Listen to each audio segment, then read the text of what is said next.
faith book, the book of faith, the Word of God, the Bible. Magandang gabi po sa ating lahat. Isa na namang araw ito para muli tayong magsama-sama at pag-aralan ang salita ng ating Panginoon. Para po sa gabi na ito, ang ating po pag-aaralan ay matatagpuan natin sa Mateo 24:45 hanggang 51. At bayaan niyo pong basahin ko muna ang sinasabi dito sa talata. Sabi rito, sino ang tapat at matalinong alipin? Hindi ba't ang pinamamahala ng kanyang Panginoon upang magpakain sa ibang mga alipin sa takdang oras? Pinagpala ang aliping iyon kapag dinatnan siyang tapat na naglilingkod sa pagbabalik ng kanyang Panginoon. Sinasabi ko sa inyo, gagawin siyang tagapamahala ng kanyang Panginoon sa lahat ng mga ari-arian nito. Ngunit kung masama ang aliping iyon, sasabihin niya sa kanyang sarili, matatagalan pa ang pagbabalik ng aking Panginoon. Kaya sisimulan niyang bugbugin ang kanyang kapwa alipin at makikipagkainan at makikipag-inuman sa mga lasenggo. Babalik ang Panginoon ng aliping iyon sa araw na hindi niya inaasahan at sa oras na hindi niya alam. Bibigyan siya ng kanyang Panginoon ng matinding parusa at pagkatapos ay isasama sa mga mapagkunwari. Doon itatangi siya at magangalit ang ngipin. Tayo po muna manalangin. Aming Diyos, maraming pong salamat sa gabing ito na muli niyo kaming pinagsama-sama upang minsan pa ipag-aralan ng iyong salita. Dalangin namin na ang presensya ng iyong banal na Espiritu ang pumagitna sa amin upang maunawaan namin ang iyong mensahe para sa gabi na ito. At higit pa roon ay maisagawa namin sa aming mga buhay upang matagpuan kami na tapat at matalinong alipin. Ito po aming hiling sa pangalan ni Jesus. Amen.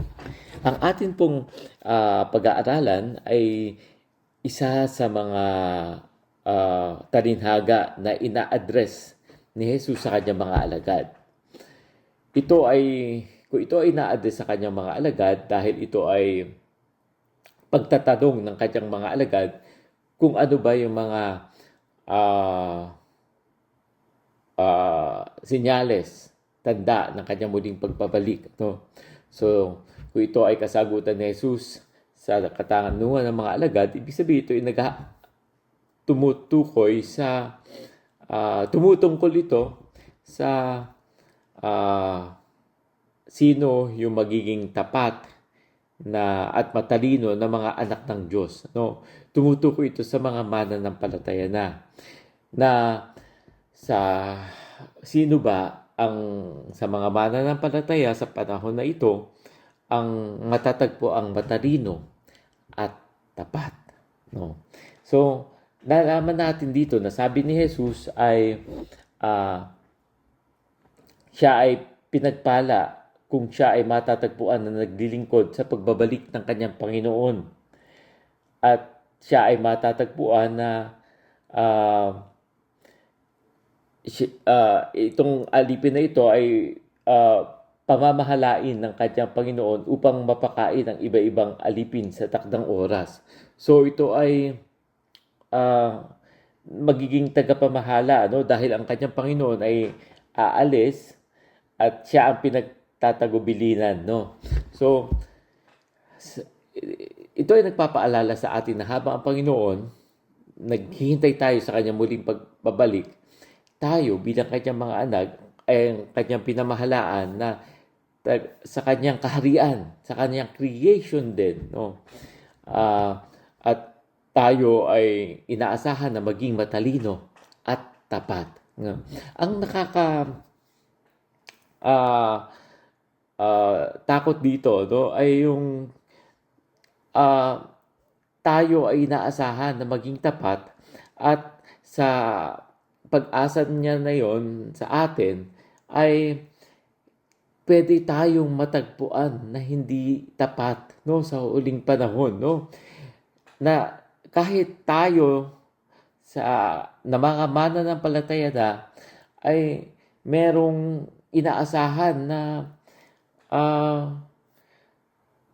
merong pangyayari pa rin na pwedeng hindi maging tapat, no, sa ating pagkakatiwala niya sa atin bilang gagampan sa iniatang sa atin. Ano? So, sabi nga rito, tayo sa huling panahon ay babalikan niya at sasabihin sa atin kung tayo ba ay naging tapat, dahil pwedeng tayo ay maging tapat at pwede naman na merong hindi tapat sa atin na i-exploit natin yung ating pagiging katayuan bilang kanyang mga anak. No? So, ibig sabihin, sa huling panahon, no, meron sa atin na mananatiling matalino at tapat bilang kanyang mga alipin. At meron din sa atin na matatagpuang hindi tapat at matalino bilang mga alipin. At dalawang bagay, dalawang direksyon ang kasasapitan ng dalawang klase na tao na yon, no? At yung una ay magkakaroon ng, ang sabi rito ay bibigyan siya ng kanyang Panginoon ng matinding parusa. Kung sino ang matatagpo ang hindi tapat, ay bibigyan ng matinding parusa at isasama sa mapagkunwari. Pero sa kanya na matatagpo ang tapat, no, ay gagawin siyang tagapamahala ng kanyang Panginoon sa lahat ng mga ari-arian, no? At siya ay magkakaroon ng gantimpala, no? So, sa atin na mga matatagpuan na tapat, tayo ay meron naghihintay na gantimpala, pero sa mga hindi tapat ay magkakamit ng matinding parusa, no? At isasama sa mga mapagkunwari. Paalala ito sa atin na sikapin natin, no? Sabi nga ay sikapin natin at masigurado natin na tayo ay totoong ligtas, no? Baka nag-aakala lang tayo na tayo ay anak na ng Diyos at dinadaya natin ang ating sarili at magkaroon tayo ng false security. Ito ang nakakatakot, ano? Kaya nga, paano natin malalaman yon na tayo ay tapat at tayo ay matalinong alipin?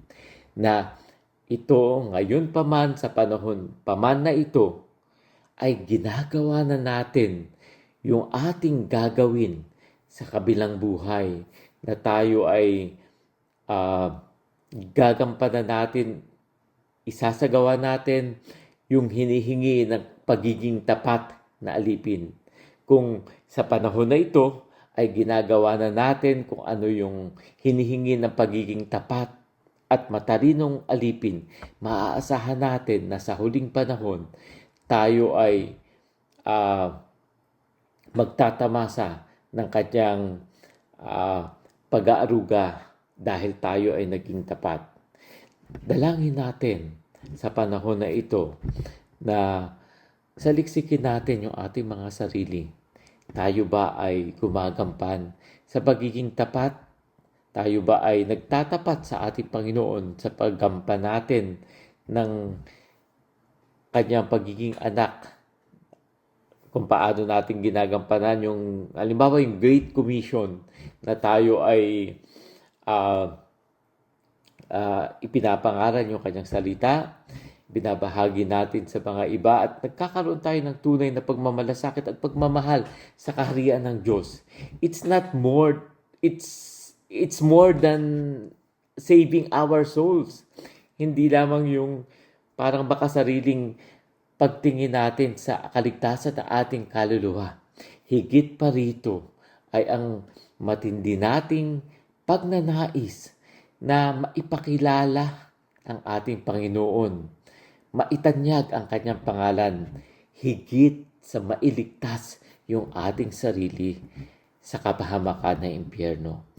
Dito natin mas maipapakita yung ating pagmamahal at masusukat yung ating katapatan sa ating Panginoong Hesus kung ang pinakamalaki nating concern ay maraming mga tao ang makakilala at magpuri sa Kanya at maitanyag ang Kanyang pangalan kasama ng mga iba pa, hindi lamang tayo, hindi lamang para sa atin na tayo ay maligtas sa ating sa kapahamakan ng impyerno, kundi maitanyag higit sa lahat ang Kanyang pangalan.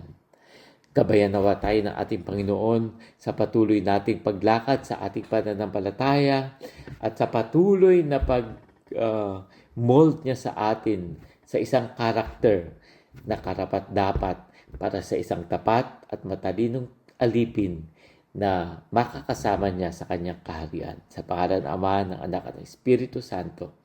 Amen.